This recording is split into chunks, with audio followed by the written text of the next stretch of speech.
विस्तृत चरण। HTML द्वारा एक वेब पेज लेआउट तैयार करें।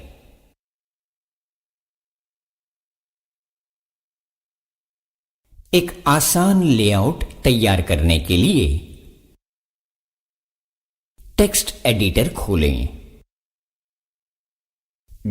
.html या .htm एक्सटेंशन के साथ फाइल को सेव करें।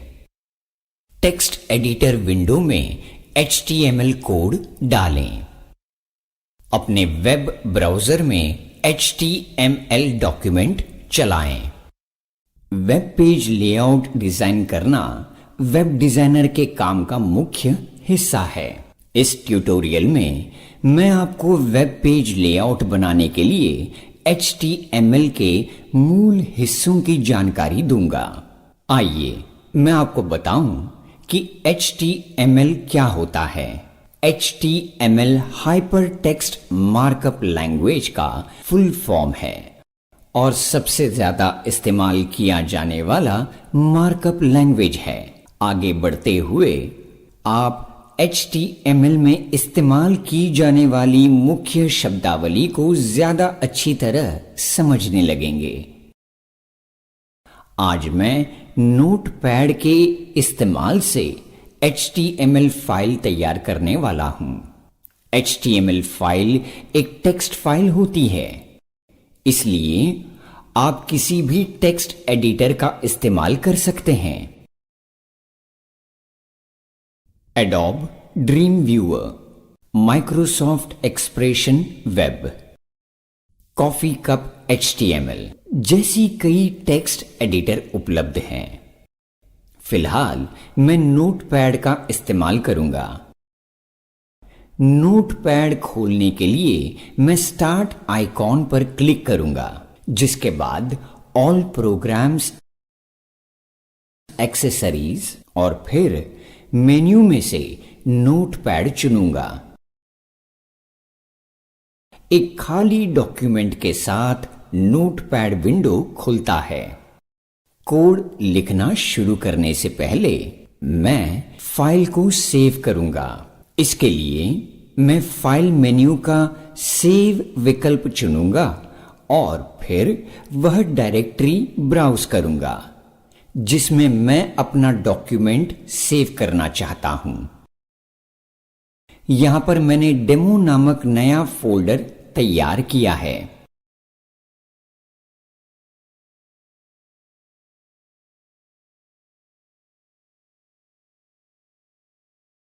जैसा कि आप देख सकते हैं, मैंने अपना डॉक्यूमेंट .html एक्सटेंशन के साथ सेव किया है। विकल्प के रूप में मैं .htm एक्सटेंशन के रूप में भी सेव कर सकता हूं। अब सेव की गई HTML फाइल को किसी भी वेब ब्राउज़र में खोलकर HTML कोड को सक्रिय किया जा सकता है। मैं अपने काम के प्रीव्यू के लिए इंटरनेट एक्सप्लोरर का इस्तेमाल करूंगा।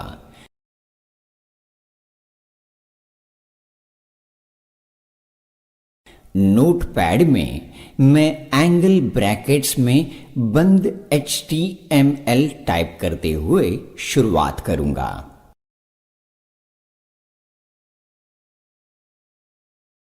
एंगल ब्रैकेट्स आपके कीबोर्ड पर मौजूद लेस देन और ग्रेटर देन के चिन्ह हैं।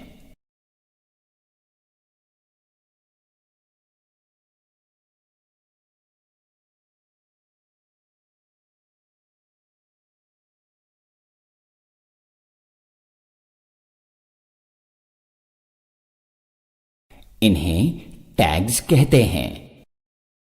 टैग्स HTML भाषा तैयार करने वाले कीवर्ड होते हैं। टेक्स्ट को स्क्रीन पर दिखाने की जगह ये वेब ब्राउज़र को निर्देश देते हैं कि आगे क्या करना है। HTML टैग्स सामान्यतः ऐसे जोड़ों में आते हैं। जोड़े का पहला टैग ओपनिंग टैग होता है, जबकि दूसरा टैग क्लोजिंग टैग होता है। एंड टैग स्टार्ट टैग की तरह ही लिखा जाता है और नाम से पहले फॉरवर्ड स्लैश के साथ खत्म होता है। मेरे तरीके में सभी HTML टैग्स एंगल ब्रैकेट से ही शुरू और खत्म हुए। इन ब्रैकेट्स के बीच आने वाले टेक्स्ट को एलिमेंट कहते हैं। एलिमेंट बताता है कि यह किस तरह का टैग है। यहां पर मैंने HTML टैग का इस्तेमाल किया है, जो वेब ब्राउज़र को बताता है कि यह एक HTML फाइल है। इसके परिणाम स्वरूप सबसे ऊपर का टैग HTML एलिमेंट को खोलता है, जबकि सबसे नीचे का यह एलिमेंट HTML को बंद करता है। सभी HTML कोड्स इन दो टैग्स के बीच मौजूद होते हैं। आइए एक वेब पेज के सामान्य लेआउट को समझें। किसी भी HTML प्रोग्राम के दो मुख्य हिस्से होते हैं: तैयार किए जाने वाले पेज की बॉडी और हेड। हेड पेज का हेडर डालता है और इसमें पेज के शीर्षक और अन्य जानकारियों का समावेश होता है।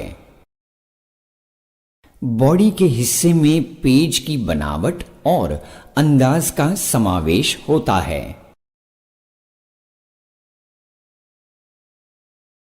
हम HTML टैग्स द्वारा बॉडी ही तैयार करते हैं। अब मैं हेडर टैग के भीतर टाइटल टैग तैयार कर रहा हूं।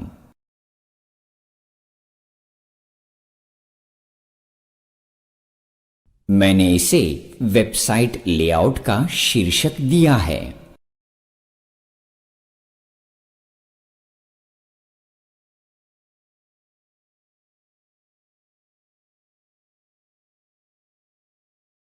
आगे बढ़ने से पहले आइए शुरुआत में आपको दिखाया गया वेब पेज याद करें। क्या आप पत्रिका या अखबार की तरह फॉर्मेट किए गए कई कॉलम्स देख सकते हैं?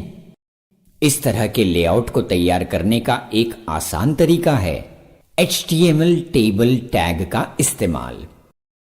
टेबल्स की मदद से आप वेब पेज के सभी एलिमेंट्स पोजीशन कर सकते हैं।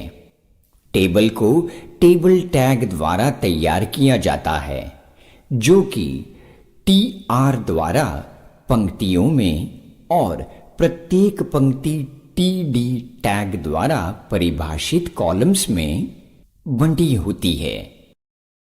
ये वर्ड प्रोसेसर के टेबल्स की तरह रोज और कॉलम्स की आयताकार संरचना के रूप में होते हैं। आप अलग अलग खानों में पेज के हेडर ग्राफिक्स, नेविगेशन बार और घटक सामग्री को डालते हैं, तो आप अपने वेब पेज लेआउट में टेबल्स का इस्तेमाल करना चाहते हैं।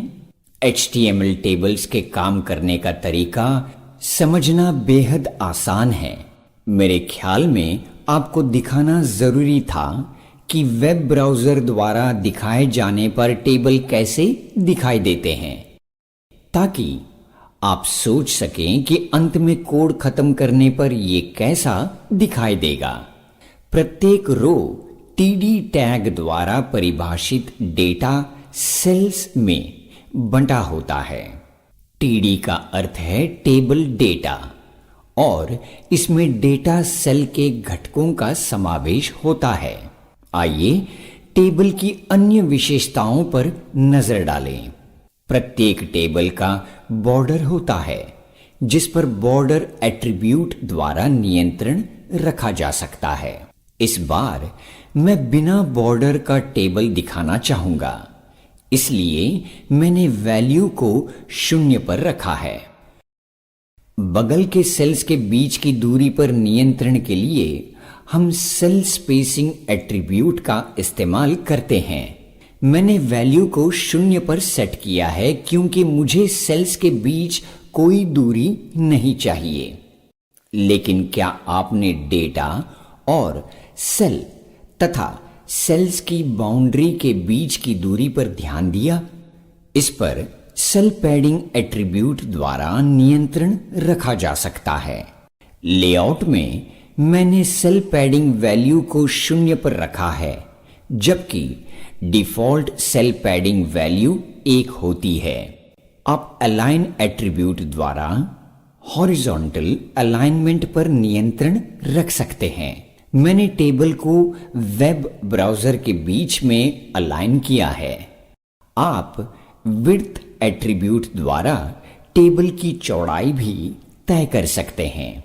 टेबल की एक छोर से दूसरे छोर की कुल चौड़ाई तय करने के लिए आप विड्थ एट्रीब्यूट को 1 पिक्सल या 1% मात्रा दे सकते हैं।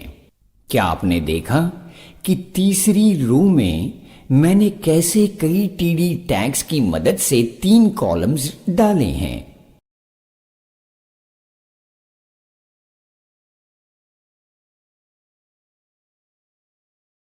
अपना कोड लिखते समय टैग्स का इस्तेमाल करना न भूलें, क्योंकि डॉक्यूमेंट का आकार बढ़ने के साथ साथ यह पढ़ने में और भी मुश्किल और कठिन होता जाएगा।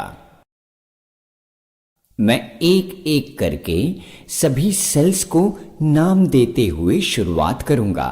यहां पर मैंने पहले सेल को हेडर नाम दिया है। दूसरे सेल का नाम है मेन्यू बार और यह प्रक्रिया इसी तरह आगे बढ़ेगी। आप वेब ब्राउज़र स्क्रीन पर देख सकते हैं कि मैंने पहली, दूसरी और अंतिम रो में सभी टेबल सेल्स को जोड़ दिया है। क्या आप सोच रहे हैं कि मैंने ऐसा कैसे किया? सिर्फ 2 या सभी कॉलम्स को जोड़ने के लिए मैं टीडी टैग में कोलस्पैन एट्रीब्यूट का इस्तेमाल करता हूं।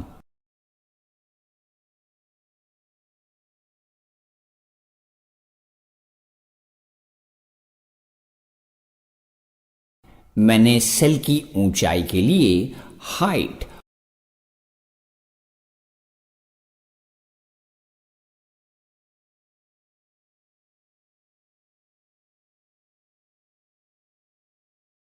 और बैकग्राउंड के रंग के लिए बीजी कलर जैसे एट्रीब्यूट्स का इस्तेमाल किया है।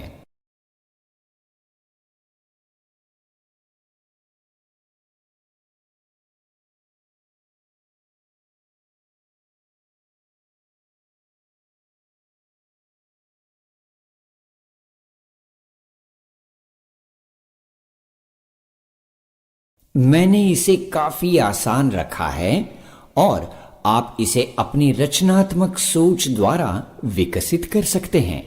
तो आइए आगे बढ़ते हैं। हमारे पास पूरा वेब पेज लेआउट कोड तैयार है। इसे पूरा करने से पहले अब हम एक और काम करेंगे, जो है डॉक्यूमेंट को एक बार फिर सेव करने का। क्या आप देखना चाहेंगे कि अंतिम लेआउट कैसा दिखता है? आइए उस फोल्डर को खोलें जिसमें HTML डॉक्यूमेंट मौजूद है। मैं डॉक्यूमेंट पर डबल क्लिक करता हूं और यह तैयार है।